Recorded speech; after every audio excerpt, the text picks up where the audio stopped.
ಶಿವಮೊಗ್ಗದಲ್ಲಿ ಮತ್ತೆ ಕೋಮುಕಿಡಿಗೆ ಪ್ರಯತ್ನ, ಕ್ಯಾಂಪಸ್ ಕದಡಲು ಯತ್ನ, ಕೆಸರಿ ಶಾಲು ವಿವಾದಕ್ಕೆ ಮತ್ತೆ ಬಲಿ ಮಾಡ್ತಾರ ಶಿವಮೊಗ್ಗದ ಶಾಂತಿ. ಪ್ರಿಯ ವೀಕ್ಷಕರೇ, ನೀವು ಇನ್ನೂ ನಮ್ಮ Insight News 14 YouTube channel subscribe ಮಾಡಿಲ್ಲವೆಂದರೆ ಕೂಡಲೇ ಸಬ್ಸ್ಕ್ರೈಬ್ ಮಾಡಿಕೊಳ್ಳಿ. ನಮಸ್ಕಾರ. ಧರ್ಮದ ಹೆಸರಿನಲ್ಲಿ ದ್ವೇಷದ ವಿಷಬೀಜ ಬಿತ್ತಿ ಸೌಹಾರ್ದತೆಯ ನಗರ ಶಿವಮೊಗ್ಗವನ್ನು ಮತ್ತೆ ಕದಡಲು ಹೊಂಚು ಹಾಕ್ತಿದೆಯಾ ಭಜರಂಗದಳದ? ಹೌದು ವೀಕ್ಷಕರೇ, ಶಿವಮೊಗ್ಗದಿಂದ ಒಂದು ಆತಂಕಕಾರಿ ಸುದ್ದಿ ಇದೆ. ವಿದ್ಯಾಭ್ಯಾಸ ಮಾಡಬೇಕಾದ ಶಾಲಾ ಕಾಲೇಜುಗಳ ಕ್ಯಾಂಪಸ್ಗಳಲ್ಲಿ ವಿದ್ಯಾರ್ಥಿಗಳ ಮಧ್ಯೆ ಕೋಮು ವಿಷಬೀಜ ಬಿತ್ತಿ ದ್ವೇಷ ಹುಟ್ಟಿಸುವ ವ್ಯವಸ್ಥಿತ ಸಂಚು ಮತ್ತೆ ಶುರುವಾಗಿದೆಯಾ ಅನ್ನೋ ದೊಡ್ಡದೊಂದು ಪ್ರಶ್ನೆ ಮತ್ತು ಆತಂಕ ಈಗ ಎದುರಾಗಿದೆ. ವಿದ್ಯಾರ್ಥಿಗಳೇ ಹುಷಾರ್, ನಿಮ್ಮನ್ನು ದಾಳವಾಗಿ ಬಳಸಿಕೊಳ್ಳಲು ಕೆಲವರು ಸ್ಕೆಚ್ ಹಾಕ್ತಿದ್ದಾರೆ.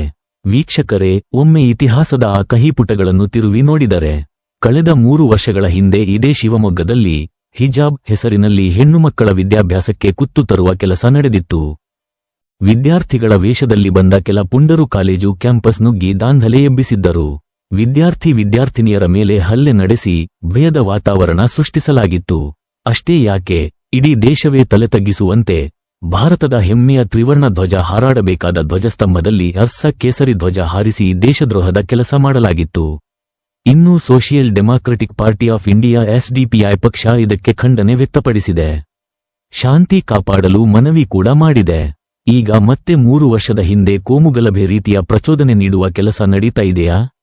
ಭಜರಂಗದಳದ ಸಂಘಟನೆ ವಿದ್ಯಾರ್ಥಿಗಳಲ್ಲಿ ಹಿಂದೂ ಮುಸ್ಲಿಂ ಎಂಬ ಭೇದಭಾವ ಸೃಷ್ಟಿಸಿ ಅಶಾಂತಿ ಮೂಡಿಸಲು ಬಹಿರಂಗ ಕರೆ ನೀಡುತ್ತಿದೆಯಾ ಎಂಬ ಗಂಭೀರ ಆರೋಪ ಕೇಳಿಬರ್ತಾ ಇದೆ.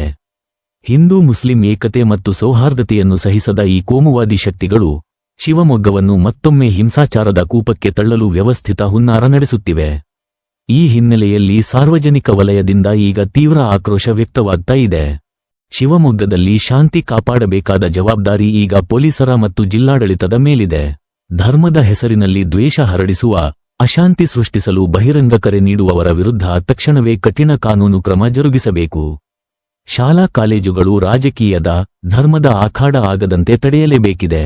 ಶಿವಮೊಗ್ಗದ ಜನರೇ, ವಿದ್ಯಾರ್ಥಿಗಳೇ, ಹೆತ್ತವರೇ, ದ್ವೇಷದ ರಾಜಕಾರಣಕ್ಕೆ ನಿಮ್ಮ ಮಕ್ಕಳ ಭವಿಷ್ಯ ಬಲಿಯಾಗದಿರಲಿ. ಯಾರೋ ಹಚ್ಚುವ ಬೆಂಕಿಗೆ ನಮ್ಮ ಮನೆಗಳು ಸುಡುವುದು ಬೇಡ. ಶಾಂತಿ, ಸೌಹಾರ್ದತೆ ನಮ್ಮ ಆದ್ಯತೆಯಾಗಲಿ. ಪೊಲೀಸ್ ಇಲಾಖೆ ತಕ್ಷಣವೇ ಎಚ್ಚೆತ್ತುಕೊಂಡು ಇಂತಹ ಕೋಮು ಶಕ್ತಿಗಳಿಗೆ ತಕ್ಕ ಪಾಠ ಕಲಿಸಲಿ ಅನ್ನೋದೇ ನಮ್ಮ ವಾಹಿನಿಯ ಆಶಯ. ಮುಂದಿನ ಅಪ್ಡೇಟ್ಸ್ಗಾಗಿ ನೋಡ್ತಾ ಇರಿ ಇನ್ಸೈಟ್ ನ್ಯೂಸ್ 14.